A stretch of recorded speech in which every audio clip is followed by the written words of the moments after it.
In today's video, I'm going to teach you how to disable Grammarly on Word. Whether you need a break from grammar suggestions or want to focus without interruptions, turning off Grammarly can be done quickly and easily. Let's get started by walking you through a simple process to help you effectively manage your writing environment. First, let's begin by opening Microsoft Word. Now, most of you are probably familiar with starting Word, but just in case, you can find it by searching for Word in your Start menu or Applications folder, depending on your operating system. Once opened, Word presents the traditional interface we're used to, with a variety of tools and extensions that enhance its functionalities. Next, let's direct our attention to the Extensions tab. Here, Word integrates with various third-party tools, including Grammarly. By unifying all these features in one place, the Extensions tab empowers you to customize your Word experience. Click on this tab and a list of added extensions will appear, showing all the tools installed to augment your writing tasks and placing Grammarly centrally in the available options. Now let's focus on Grammarly under this Extensions tab. When you open this section, Grammarly offers a suite of checks that can actively scan your document for grammatical errors, style improvements, and more.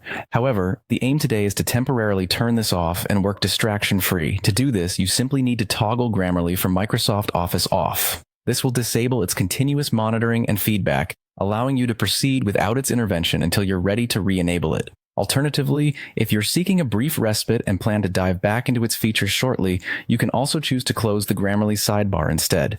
This action provides a temporary halt in checks, but makes it easy to re-engage with a single click when you're ready to welcome back the grammar assistance it provides. And there you have it, an easy and efficient way to disable Grammarly in Word, catering to a more personalized writing workflow. Just remember, you can always turn Grammarly back on by repeating these steps in reverse, ensuring you have access to its helpful corrections and suggestions whenever you prefer. This concludes our guide on turning off Grammarly in Microsoft Word. I hope you found these instructions clear and helpful. Feel free to engage with the comment section below if you have any further questions or need additional guidance.